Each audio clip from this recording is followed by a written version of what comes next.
Georgia has become the latest state to ban the very popular short form video app known as TikTok, with more than 1 billion users worldwide on all of its state owned devices. We are covering this fast breaking development here on Atlanta News First Digital Desk. I'm Tim Darnell, and we are joined by Adam Marre. He is the Chief Information Security Officer for Arctic Wolf, a cybersecurity company based in Minnesota. Mr. Marre is based himself in Utah. He is also a former FBI cybersecurity agent. Adam, thanks for joining us. I mean, why now? TikTok has been in the news for, if I recall correctly, as far back as there were concerns about the Chinese-owned app as far back as President Donald Trump's administration. Why is all of this happening now? Last night, the U.S. Senate passed a bill banning the app on all government-owned devices. It's now going before the House Oversight Committee. What is all of the momentum that's pushing this issue forward? Thank you for having me on. Yes, it is true. This is not a new problem. This kind of issue of the collection of data from applications that people have on their devices is not new. The introduction of one very popular app owned by a foreign nation that is of concern is one thing that's made this a little bit different than some of the other applications. But why this is coming up now, I don't have an easy answer for that. It could be that as more and more states begin to ban this app on state devices, other states look at that and say, maybe that's something that we should do. It's also possible that there's some classified intelligence that is being shared by some of these governments or some of these representatives that they know about that we don't. But in my mind, the risk and the danger has always been there, and I'm just glad that something is being done about it now. And as you said, there have been some other states that have taken this initiative.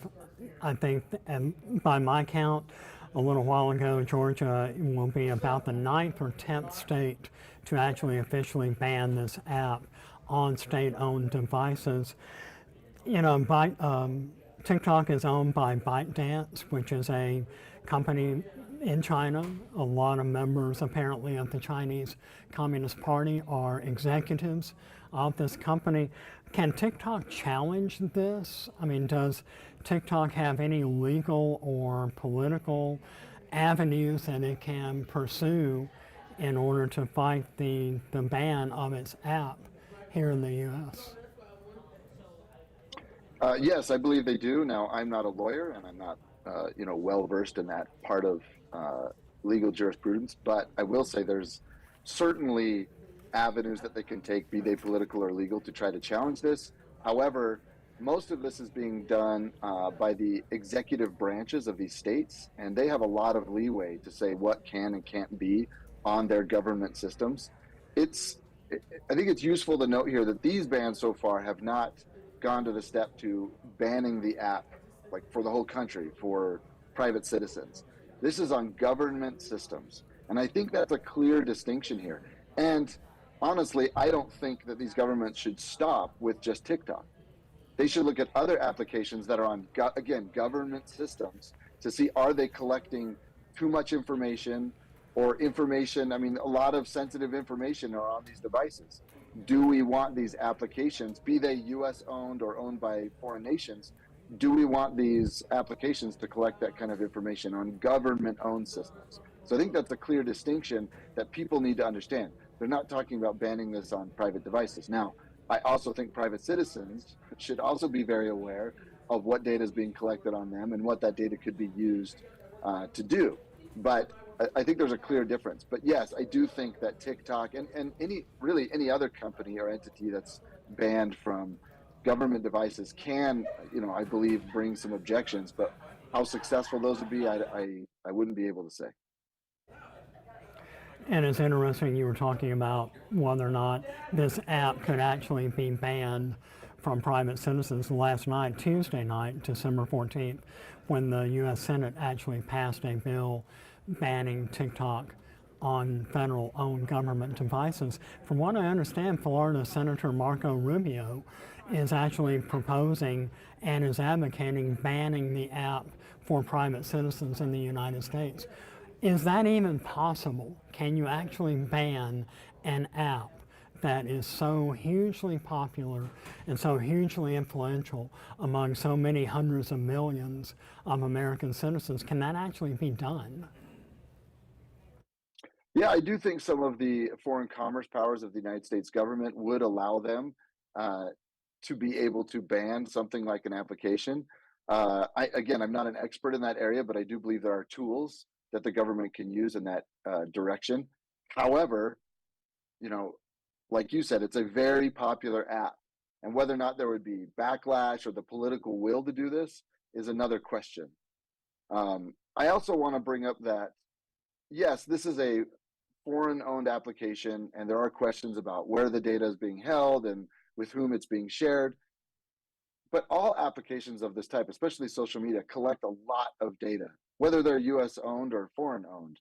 They collect a lot of data on users. I like that the conversation is being elevated at the national level so that people are really starting to think about, I wonder what all these apps are collecting about me. I wonder how this information is being used. Because in this case, I think there are concerns that the information that TikTok collects could be, shared widely with the Chinese government. But we should also remember that there is a data brokerage market where other apps, any kind of social media apps, can sell this information to data brokers, and then that can be sold to any buyer at all. So yeah, that's one more step removed, but are people really aware of what's being collected on them, and are they aware of where that information is going and ultimately ending up? That's a really good question people should ask themselves. Here in Georgia, Governor Brian Kemp's executive order that just came out today, as reported on AtlantaNewsFirst.com by one of our excellent digital content producers, Alexandra Parker, reported that not only TikTok has been banned on state-owned devices, but also WeChat and Telegram. What are some of the other apps that we need to be asking ourselves how this information is being used? Some I'm not familiar with, not as familiar with, but I understand there's an app called FaceAge. There's also an app, Lensa AI. What are some of the other apps that we should be thinking about how this information is being used and collected, and by whom? Yeah, that's a great question, and I'll give you the same answer that I give to my children, and that is every app, everything on your phone should come under your scrutiny of what it's collecting. And I would say all the social media apps, be it Facebook, Snapchat, Twitter, whatever it is, Instagram, these are all collecting a lot of information. Remember, nothing is free, right? You're paying for these really fantastic and well-designed applications somehow. And you're paying with your data. That's what you're doing. So you're giving them information about yourself. We should be asking hard questions about, what data they're collecting, but what should they be able to do with that information? There is privacy legislation that has been passed in some states. I know there's a bill for federal privacy legislation, and these could help address some of these concerns more holistically. But until we have something like that, more consumer protections for privacy, every citizen should be looking and researching what the information that's being collected on them, location information, is it copying your clipboard, is it downloading your contacts, and are you comfortable with that? And are you comfortable with the level of control you have of the information once it leaves your phone? These are really important questions that you should ask, not just about the apps I mentioned and you mentioned, but really everything on your device. Some of the reasons that we've heard, I actually have heard several rationales for why these steps are being taken. One is for user protection. Others are national security concerns. In your opinion, are these equally weighted between each other, or is one more predominant than the other? So going back to the specific case we're talking about here with TikTok, I think both are of high concern.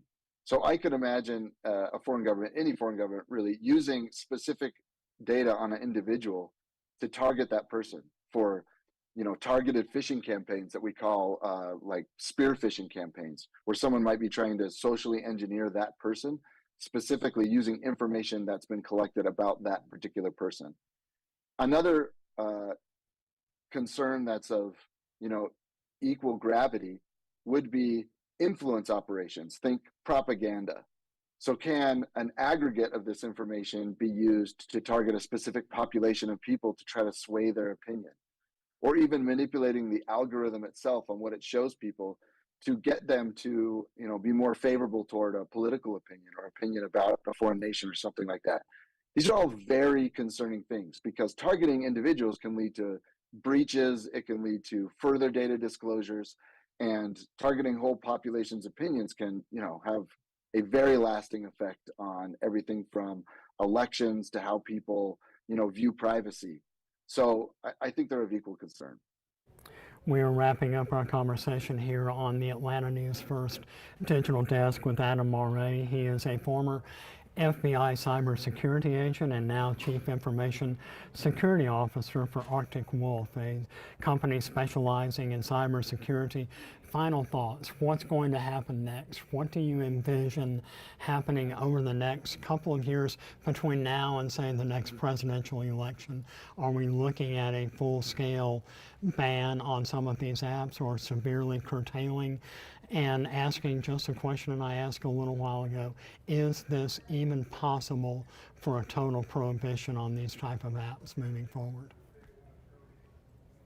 Yeah, so my hope is that this is the start of a national conversation, really a global conversation we have about privacy and about this marketplace that we have of these applications.